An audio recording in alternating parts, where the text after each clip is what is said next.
오늘 본문을 통해서 귀한 열매를 바라고 이른비와 늦은 비를 기다립니다. 이런 제목으로 은혜를 나누기를 원합니다. 교회 소식을 보시면 이번 주 화요일 날 화요 전도 9시에 출발합니다. 오늘 오후 예배 후에 차량 구입을 위한 임시 재직회로 모입니다. 재직들은 모두 참석을 해주시기를 바랍니다. 다다음 주 7월 3일 백주 감사절입니다. 다음 주부터 첫 수확을 하나님 앞에 이렇게 드리며 교회 앞에 장식을 하시면 되겠습니다. 이번 주 백주 감사절은 새생명 축제가 될 수 있도록 주보에 보시면 초청장 2장씩 넣어놨습니다. 한 사람 두 사람씩 기도하면서 초청해서 예배에 함께 참석하시기 바랍니다. 교회 들어오실 때에는 저 앞에 들어오는 현관에 여러분 신발을 벗고 또 신발은 신발장에 좀 가지런하게 넣어주시기를 바랍니다. 그냥 벗고 그냥 들어오지 마시고 꼭 신발장에 넣어주시기를 부탁을 드립니다. 우리 어린아이들도 오예배 때 신발 막 벗고 들어오시는데 자기 신발은 벗지 않기를 바랍니다. 그렇지 않으면 제가 더러운 신발 들고 신발 잘려요. 그러면 안 되겠죠. 예전이가 무슨 뜻인지 아는가 보네요. 하나님께서 귀한 열매를 바라고 또 이른비와 늦은 비를 기다리게 하셨습니다. 하나님의 은혜가 얼마나 큽니까? 지난주까지만 해도 가물어가지고 비가 오지 않아서 농사 짓는 것이 힘들다고 다들 그렇게 얘기하셨는데 때를 따라 하나님이 이른비와 늦은 비를 내려주시니 참으로 감사드립니다. 우리가 당하는 사실 가뭄이 아니죠. 그 정도 가지고 가뭄은 아니라고 하죠. 완전히 곡식이 완전히 말라 타버리고 아무것도 수확을 거두지 못해서 겨울 내내 굶주려야 되는 기근이 찾아오고 굶주림과 죽음이 닥쳐오는 것을 가뭄이라 이렇게 얘기를 합니다. 그래서 우리는 이렇게 곡식들이 말라갈 때쯤 되면 하나님이 비를 내려주시니 그게 무슨 의미가 있는 것 같습니다. 무슨 의미가. 또 하나님께서는 교회 다닌다고 그 사람에게만 비를 주시고 교회 안 다닌다고 너는 미우니까 비를 안 주시는 것도 아니고 골고루 다 주십니다. 얼마나 하나님은 사랑이 좋습니까? 저 같으면 내가 아는 사람 먼저 비 내려주고 내가 좀 친한 사람이 있으면 물 갖다 주고 그럴 텐데 하나님은 골고루 모든 사람들에게 기회를 주십니다. 아는 사람은 하나님의 은혜를 아는 사람은 하나님처럼 은혜를 베풀기를 또 하나님 원하십니다. 우리가 받았으니 거저주기를 원하십니다. 하나님 비도 거저주고 악인과 의인하고 똑같이 비도 주고 해도 주시는데 우리도 그렇게 본받아서 우리 아는 사람 주는 세상 사람들이 하는 일이고 원수들까지도 사랑하기를 하나님 원하십니다. 마태복음 5장 44절 45절에 보시면 앞에 있는 화면을 보면서 같이 읽겠습니다. 나는 너희에게 이르노니 너희 원수를 어떡하며 사랑하며 너희를 박해하는 자를 위하여 뭐하며 기도하라. 이같이 한즉 하늘에 계신 너희 아버지의 아들이 되리니 하나님이 그 해를 악인과 선인에게 비추시며 비를 어려운 자와 불의한 자에게 내려주심이라. 아멘. 그러니까 원수를 어떻게 해야 됩니까? 예수님이 말씀하신 너희가 원수를 미워하라 하는 것을 너희가 들었으나 나는 너희에게 이르노니 나는 진실로 너희에게 이르노니 원수를 사랑하라. 너를 박해하는 자들 같이 박해하고 맞대응 위해서 싸움박질 하지 말고 그들을 위하여 기도하라. 그러면 너희가 하늘에 계신 아버지의 아들이 되리니 하나님 아버지는 악인과 선인에게 의로운 자와 불의한 자에게 해와 비를 골고루 똑같이 주신다 이렇게 말씀합니다. 그 다음에 하는 말씀이 뭐냐면 너희가 아는 사람 너희 친척에게만 잘하면 이방인보다 더 나은 것이 무엇이냐. 이방인들도 그렇게 판단한 것입니다. 예수 믿지 않아도 자기가 아는 사람들에게 다 잘해요. 근데 예수 믿는 사람들은 자기가 알 수 없는 사람에게도 합니다. 알 수 없는, 한 번도 만나보지 못한 사람에게도 주님의 이름으로 기도도 해주고 사랑도 해주고 구제도 하고 선교비도 보내고, 그게 예수 믿는 사랑 성도, 하나님의 하늘에 계신 아버지의 아들된 자녀된 성도의 믿음 생활이라 이렇게 말씀을 하고 있습니다. 그런데 여러분들은 하나님 아버지의 아들 자녀들이시죠? 하나님 아버지라고 부르잖아요. 아버지를 따라서 부러운 사람하고 불의한 사람 구분하지 말고 똑같이 사랑하고 오히려 더 기도해주고 해와 비를 골고루 하나님 똑같이 주시는 것처럼 똑같이 사랑할 수 있기를 주님의 이름으로 축원드립니다. 미운 사람이라 떡 하나 더 주지 말고 사랑하는 사람이나 미운 사람 똑같이 줘야 됩니다. 미운 사람이 떡을 더 주니까 떡을 주면서 조금 더 이 문제가 있는 걸 해결해 보려고 하는데 그래가지고 해결되지 않습니다. 똑같이 주면 되는 것이죠.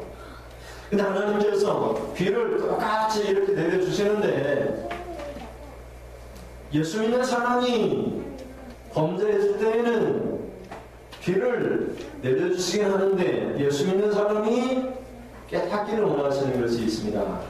그것은 하나님을 찾는 겁니다. 하나님을 찾아서 하나님 앞에 부르짖기를 하나님 원합니다. 그래서 하나님을 만나기를 원하십니다. 이 감동이 드는 것은 내가 하나님과 관계가 많이 떨어졌으니까 하나님께 기도하라고, 우리 교회가 기도가 회복되길 원하셔서 하나님이 감동을 주시는구나 이렇게 생각하시고 기도를 회복하면 되는 것이죠. 그런데 반대로 악인은 어떻습니까? 악인은 예수를 모르는 사람들은 비가 오지 않으면 하나님 쳤습니까? 안 쳤죠. 기후제 지내고 전신제 지내고, 조선시대에 보면은 산신령을, 산에 있는 신을 노하게 했으니 누가 시체를 아무도 모르게 안매장했다. 그래서 산마다 다 뒤져가지고 해골을 찾아서 잘 묻어주면은 산신령이, 산에 있는 신이 노를 풀어서 비가 내린다. 이런 미신까지 있을 거 아니에요.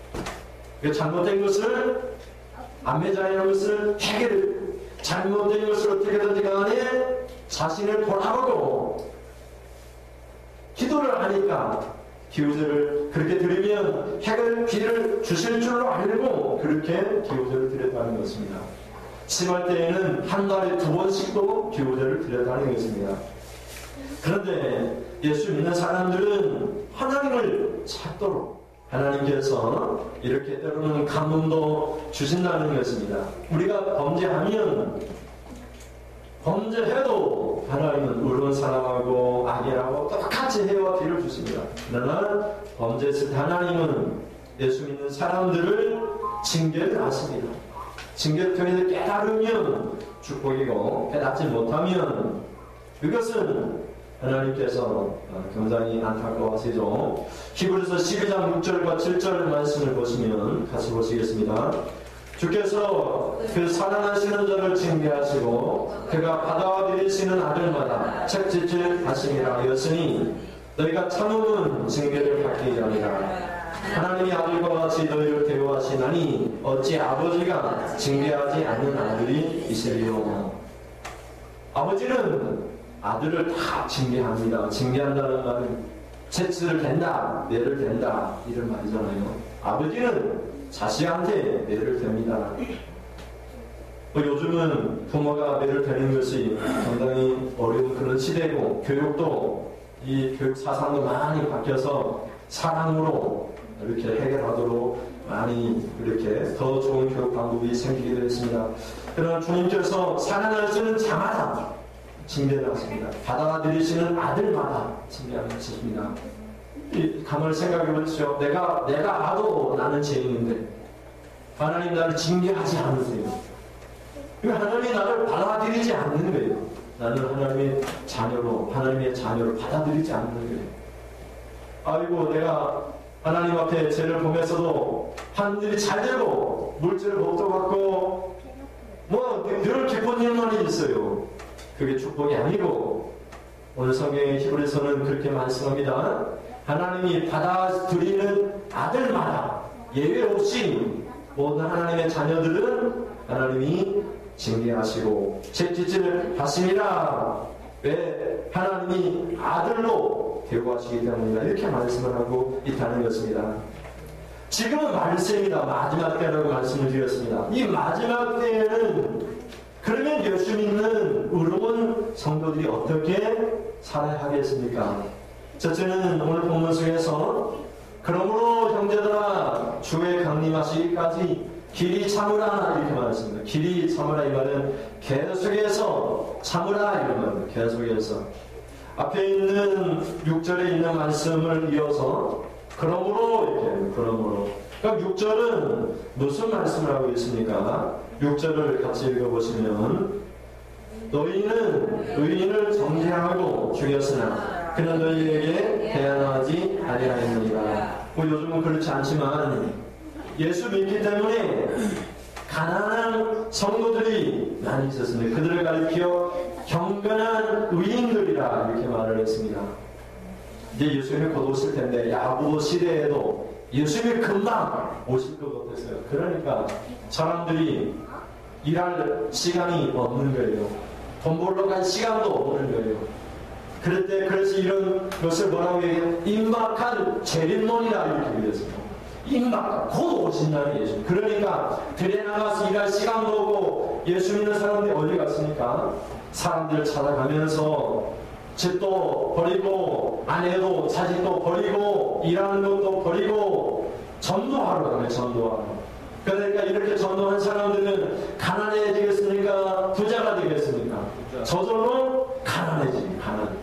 일을 안 하니까 자신이 전도해서 전도받은 사람들이 밥을 주면 먹고 입을 옷을 주면 입고 감옥에 갇혀 있으면 전도받은 사람들이 감옥에 찾아오고 목마르면 먹을 물 주고 선교비가 필요하면 전도받은 교회에서 선교비를 지원해주고 그러니까 자연스럽게 가난하게 된 거예요.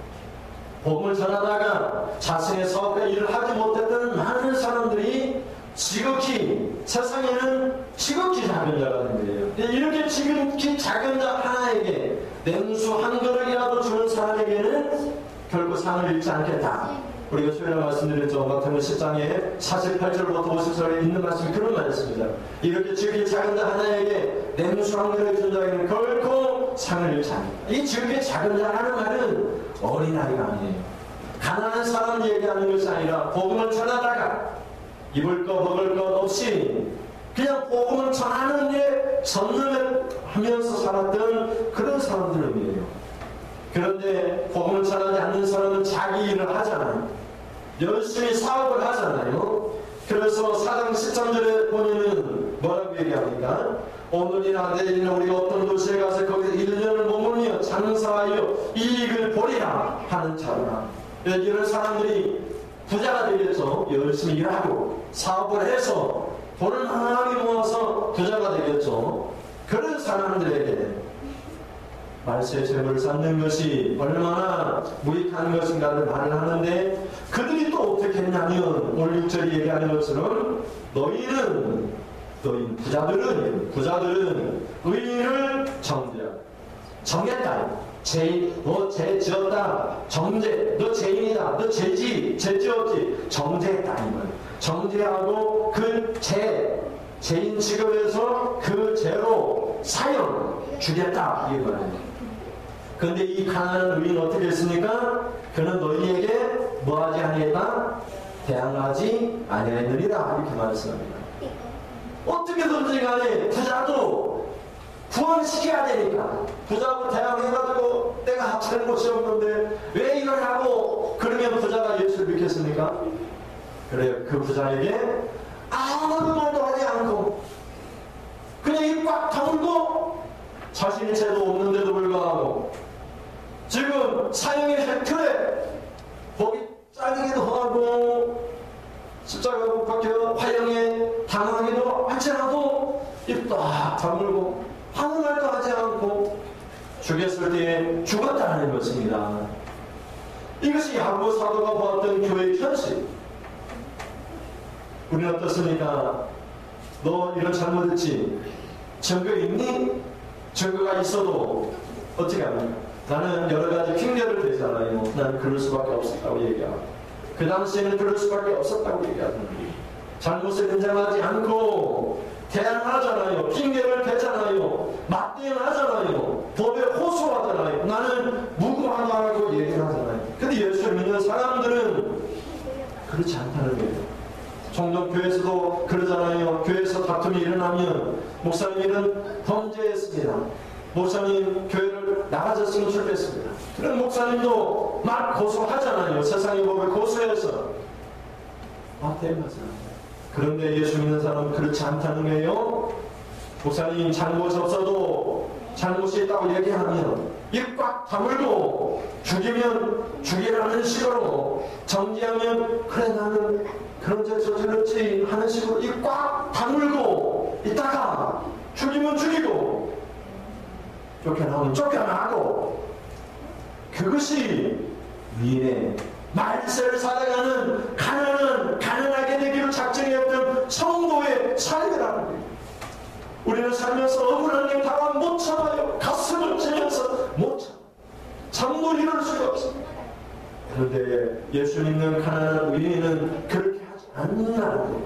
정죄하고 죄를 뒤집어 씌워도 이걸 꽉 다물고, 복음을 위하여 예수님이 곧 오실 텐데 그런 거 따지지 않는다는 것입니다.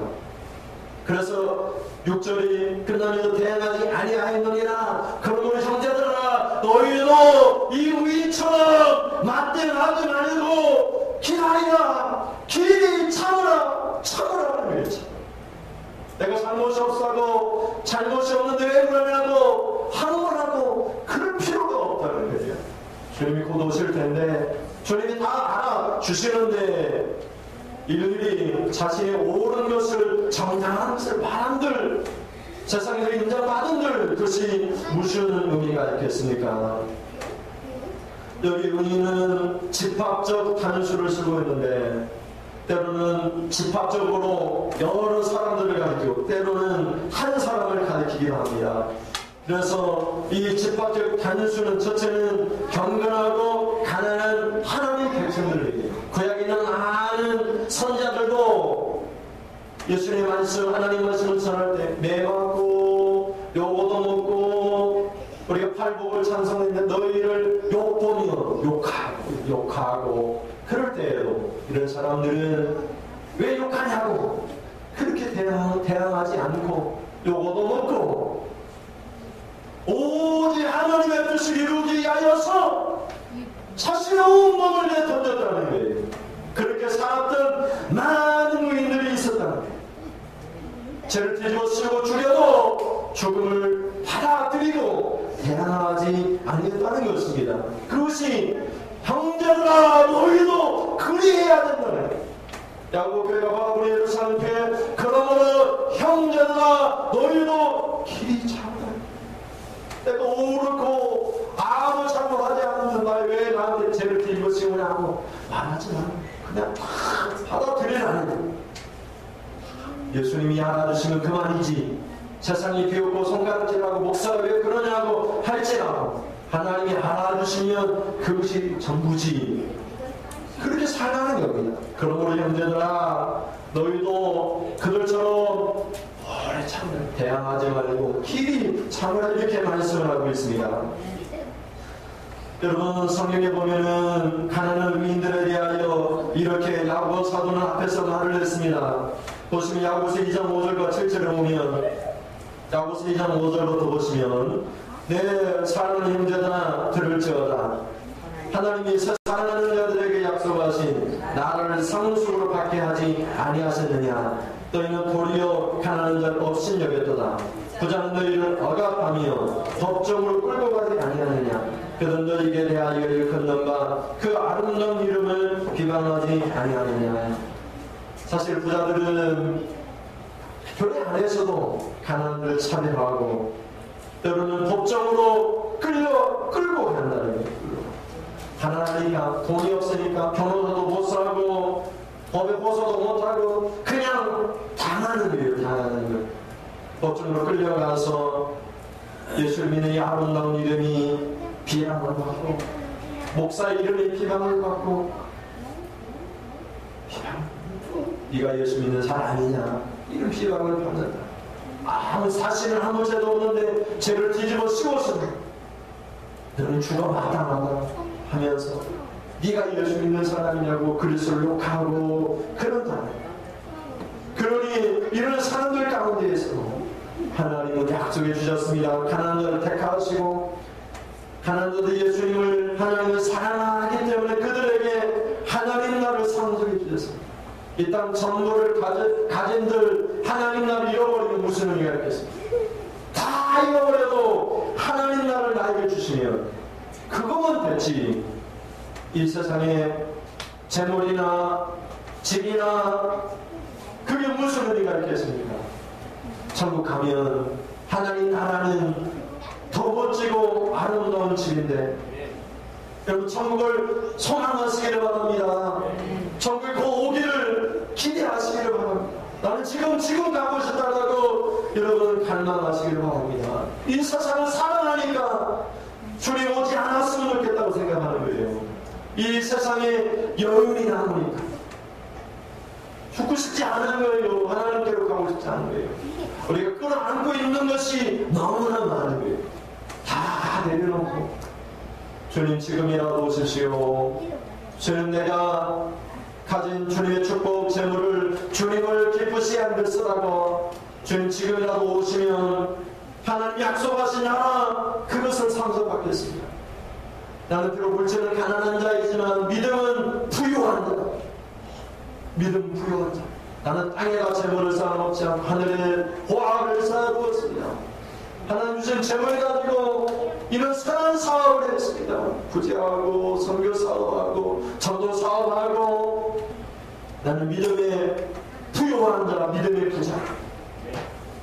물질의 부자, 세상에서는 물질의 부자를 인정해 주지만 하나님은 믿음의 부유함을 가지고 환영하신 것입니다. 그래서 가난한 자들은 믿음의 부유한 자가 되게 하셨다고 말씀을 하고 있습니다. 또 이 예수님은 이 의인은 예수님 단수를 써서 예수님을 의미합니다. 예수님은 의인으로서 우리 죄를 위하여 죽으셨습니다. 사도행전 3장 14절과 15절을 보면 같이 우리 큰 소리 읽어보시겠습니다. 너희가 거룩하고 사도행전 3장 14절 많이 피곤한다.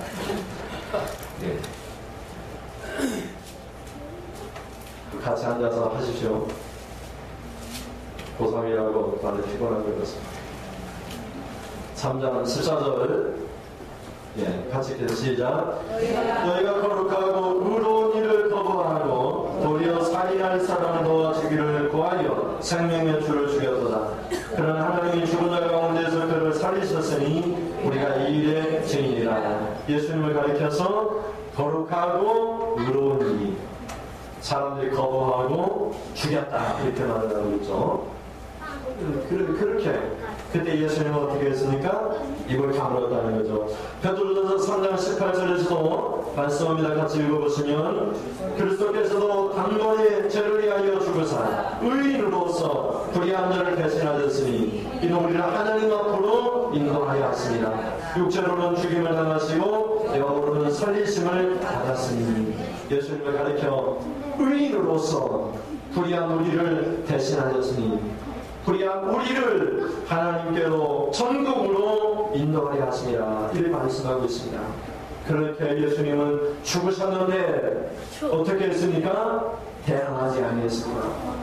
우리가 잘 알고 있는 성경은 이사야서 53년 7절에 보면 예수님이 어떻게 하셨는지 이사야 선지자가 예언합니다. 같이 보시면 그가 번역을 당하여 괴로울 때에도 그 입을 열지 아니하였으며 마치 도수장으로 끌려가는 어린 양과 털 깎는 자 앞에서 잠잠한 양같이 그 입을 열지 아니하였더라.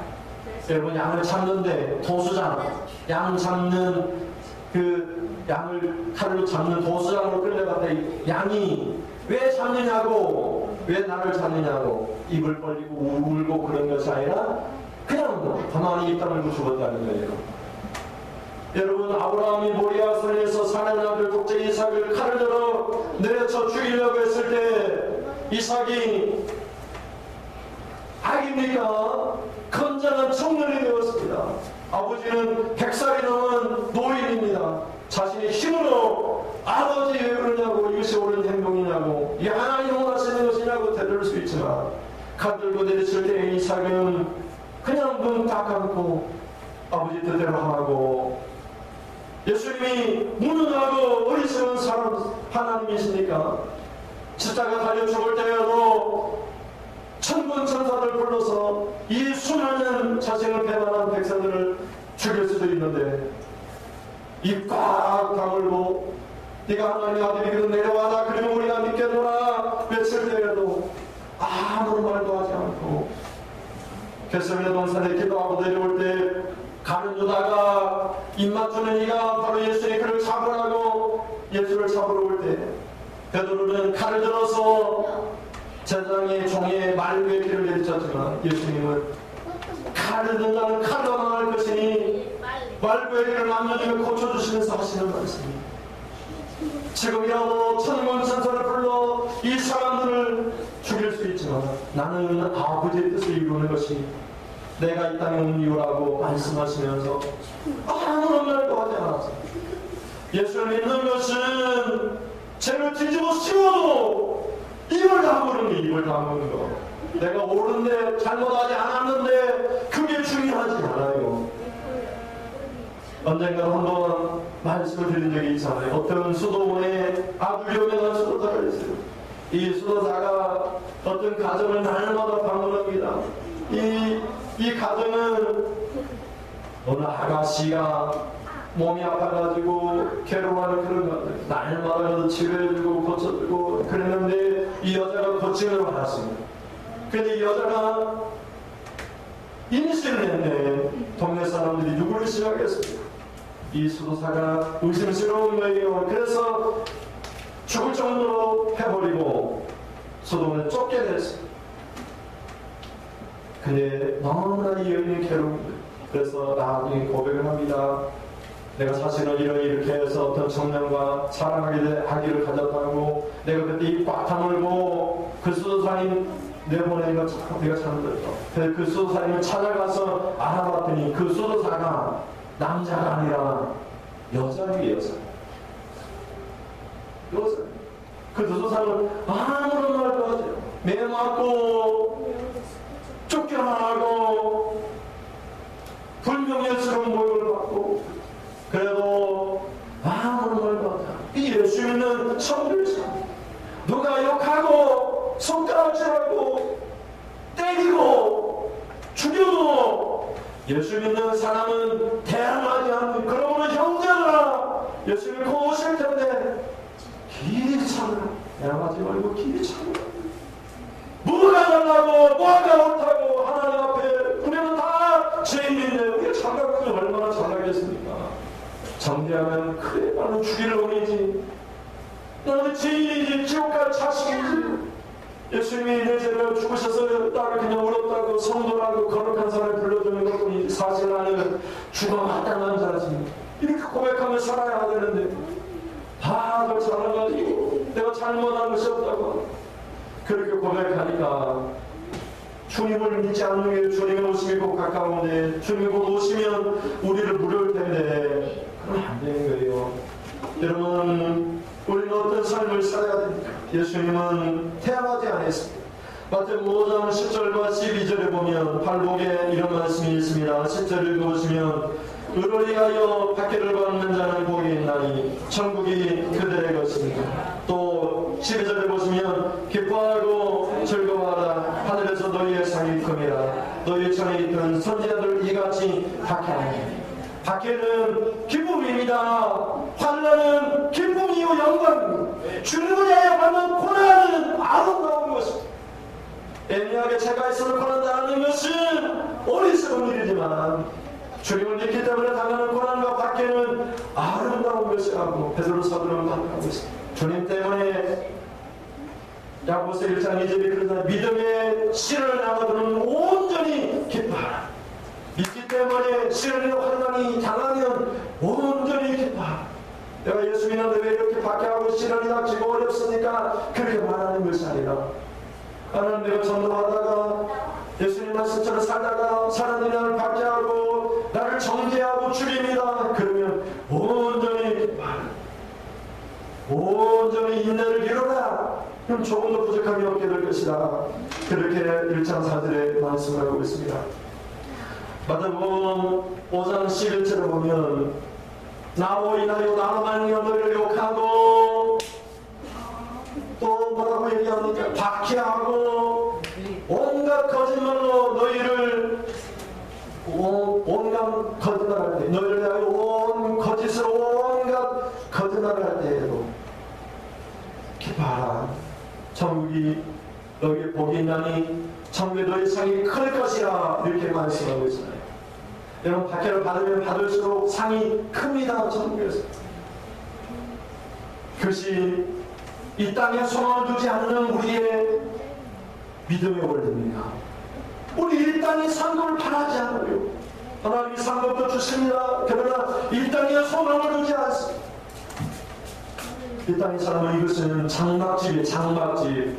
여러분, 집이 있는데 집이 텐트집에 살고 있는 거예요. 사실은 이 장막집이에요. 장막집. 이 장막집이 무너지면 영원한 나의 집이 하늘로부터 이 장막집에 덧내려지는 거예요. 이 몸뚱아리를 텐트라고 해요. 텐트.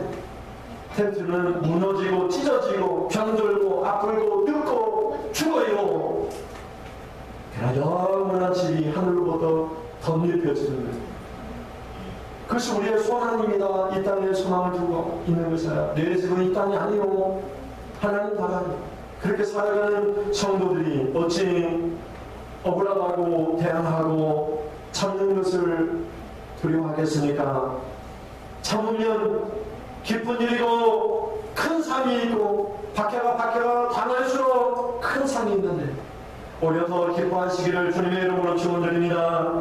둘째는 귀한 열매를 바라고 길이 찾는다는 것입니다. 여러분, 농부 기후를 예로 들고 있습니다. 여러분, 교회 앞에도 우리 옆에 아주머니가 콩을 심었어요. 비 오는 날 때 맞춰서 콩 잘 심었네요. 콩이 잘 나오면 자라지. 그런데 새싹이 올라오니까 새들이 쪼아먹는다고 보니까 라디오도 틀어놓고 하루 종일 의자가 떨어지면서 박수도 치면서 허리허리 소리도 지르면서 쫓는 거예요. 왜 그렇습니까? 수확하게까지. 이것을 잘 돌봐야 되니까 그렇잖아요. 수확은 열매를 맺는 거잖아요. 근데 그 열매를 오늘 성경이 뭐라고 얘기합니까? 귀한 열매, 귀한 열매. 귀한 열매라고 해요. 가난한 사람들에게 있어서 열매는 귀합니다. 굶주리고 먹을 것 없고 고난과 핍박 가운데에서 굶주리고 살고 있는 사람들에게 가을에 주수는 생명입니다. 생명. 그런데 이것을 오늘 우리에게 적용을 하고 있다는 사실입니다. 오늘 보면 7절에 보면 그러므로 형제들아 주께서 강림하시기까지 길이 참으라. 보라, 내가 예로 들겠다. 보라, 강조합니다. 농부가 땅에서 나는 귀한 열매를 바라고 길이 참으라. 이렇게 말씀합니다. 여러분, 왜 농사꾼이 가을에 열매를 바라고 길이 참겠습니까? 그 열매가 귀하기 때문에 그렇습니다. 이 귀하다는 말을 원문에 보면 선택되었다, 보배롭다, 가치가 있다, 이런 말입니다. 그 다음에 우리가 천국에서 얻게 되는 이 귀한 열매는 이 세상의 어떤 가치로도 비교할 수 없는 아주 귀한 보배로운 열매입니다. 우리 그것을 얻기 위해서 지금 이 땅에서 길이 찾는 겁니다. 여러분은 정죄하고 죽여도 대항하지 않으면서 하나님 나의 귀한 열매를 천국에서 주실 것을 믿고 천국의 소망을 두고 우리가 찾는 것입니다. 여러분, 베드로서 3장 12절과 13절을 보면 이렇게 말씀합니다. 같이 보실까요? 하나님의 날이 임하기를 바라보고 베드로서 3장 12절 다른데 제가 읽어드리겠습니다. 주보를 보시면 되겠습니다. 하나님의 날이 임하기를 바라보고 간절히 선호하는 그날이 하늘이 불에 타서 부러지고 하늘로 다 불타버립니다. 물질이 뜨거운 불에 녹아지려 집도 다 뜨거운 불에 다 녹아내립니다.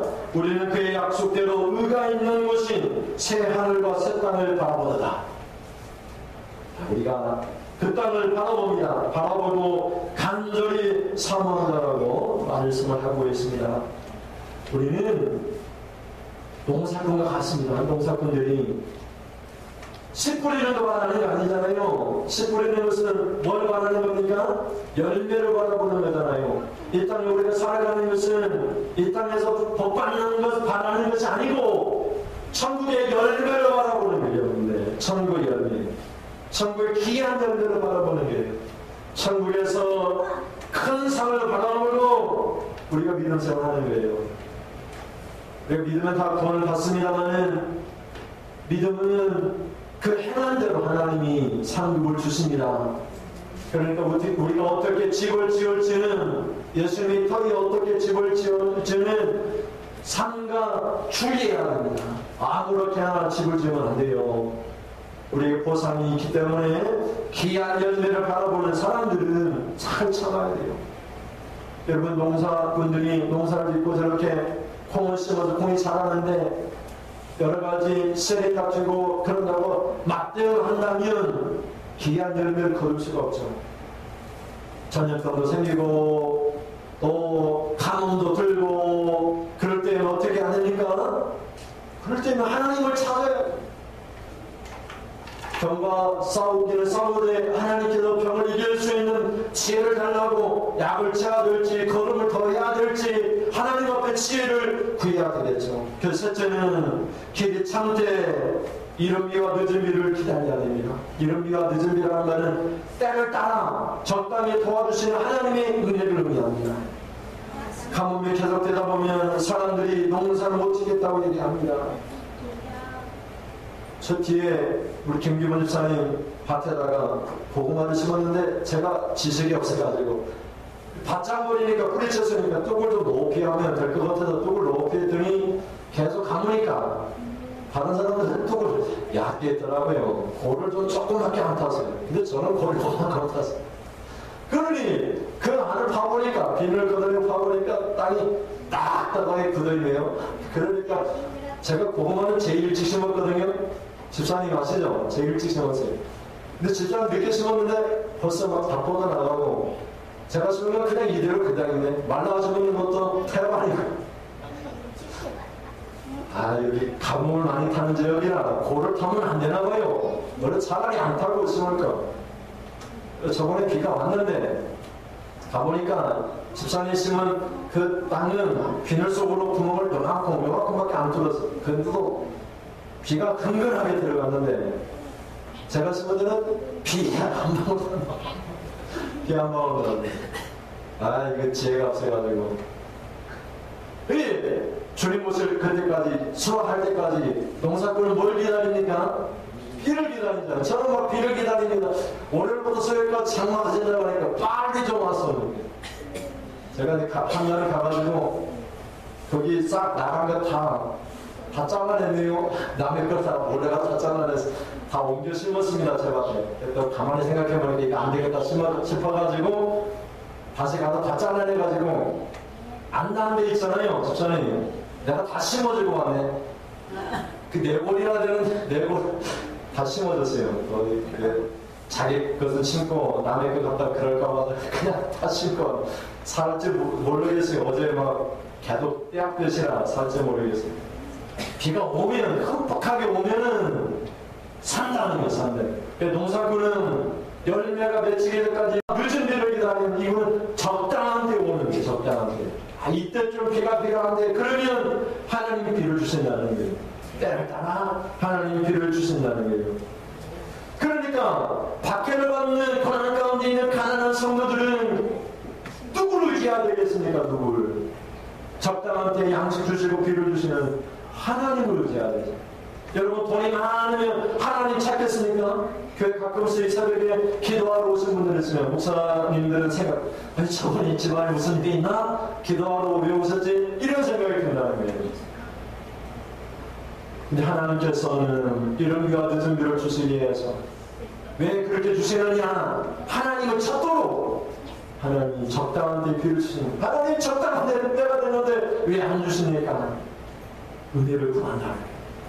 반드시 주님은 재결하실 것이지만 9절에 보면 뭐라고 얘기합니까? 너희도 8절에 너희도 길이 참고 하나님을 굳건하게 하라. 주의 강림이 가까우니라. 곧 가까우고 9절 끝부분에 보면 보라 심판들과 문 밖에서 계시니라.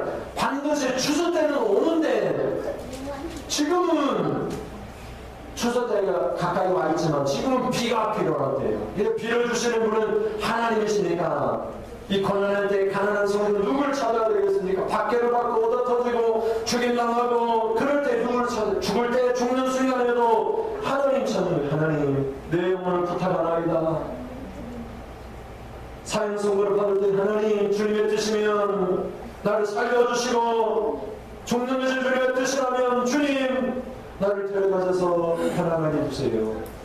나를 살려주셔서 주님 복음 사역도 할 수 있게 하시고 죽어서 주님과 함께 영원의 천국에서 안식 누리는 것이 또 기쁨입니다. 이렇게 고백하지 않겠습니까? 사도 바울이 히브리서에서 그렇게 고백하고 있습니다.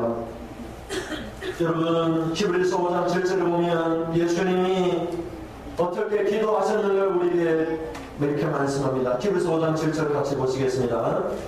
그는 육체에 계실 때 자기를 죽음에서 능히 구원하실 이에게 심한 통곡과 눈물로 간구와 소원을 올렸고 그의 경건하심으로 말미암아 들으심을 얻었느니라. 그는 예수님입니다. 예수님도 육체를 입고 이 땅에 오실 때에는 자기를 죽음에서 능히 구원하실 하나님께 심한 통곡과 눈물로 간구와 소원을 올렸다는 거예요. 예수 믿는 거 이 땅에 소망 두지 않기 때문에 박해와 시련이 옵니다. 여러분 정죄하고 죽음이 찾아옵니다. 그때 우리는 예수님을 본받아야 되기 때문에 대항할 수가 없어요. 누구한테 대항합니까? 하나님 앞에 대항. 하나님 왜 내가 죄가 없는데 죄인 취급받습니까? 왜 나를 죽음으로 몰아갑니까? 하나님께 대항하면 됩니다. 사람들에게 대항하면 안 됩니다. 그러면 절대로 하나님의 의를 이룰 수가 없어요. 하나님의 뜻을 이룰 수가 없어요. 교회가 칭찬을 받을 수가 없어요. 교회가 세상과 똑같은 취급을 받습니다.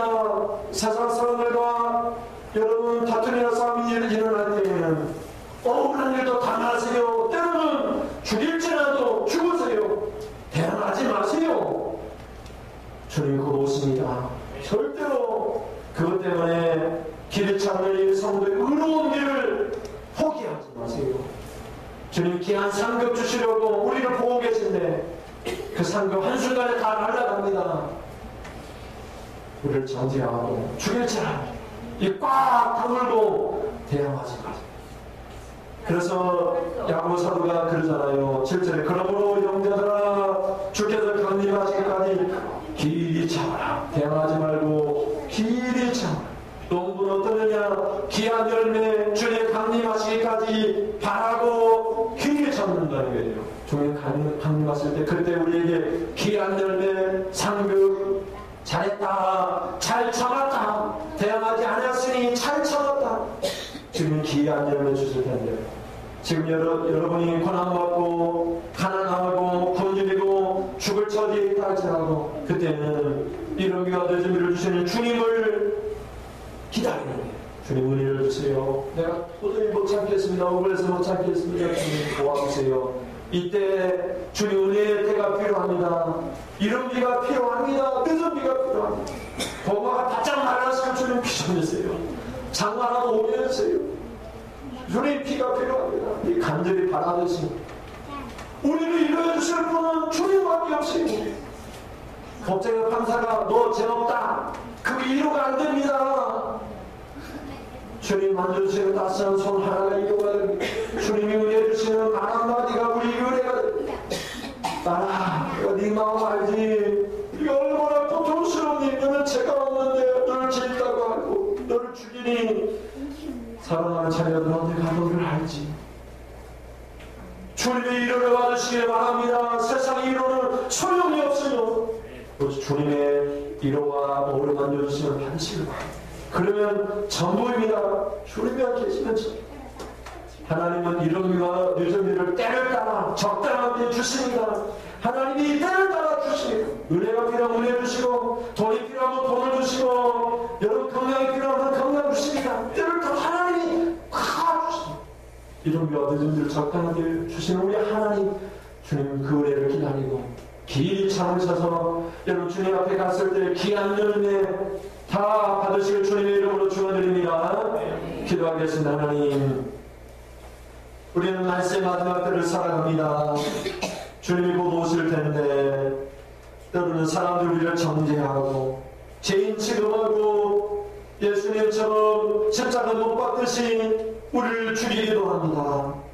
그럴지라도 하나님, 우리가 절대로 맞대응하지 말고 우리의 정당함을, 의로움을 호소하지 말고 핑계대지 말고 그냥 억울할지라도 다 당하는 것이 하나님 앞에 귀한 열매라, 후한 상급받는 것이라 오늘 본문이 우리에게 말씀하고 있습니다. 깨달은 대로 우리는 주님의 위로와 적당한 때에 주시는 은혜가 필요합니다.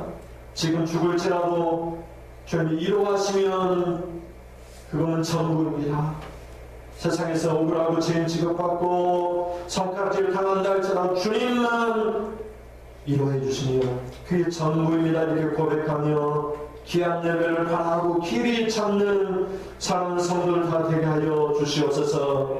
그래서 우리 교회를 통하여 수많은 영혼들이 주님께로 돌아오는 은혜와 복을 누려 주시옵소서.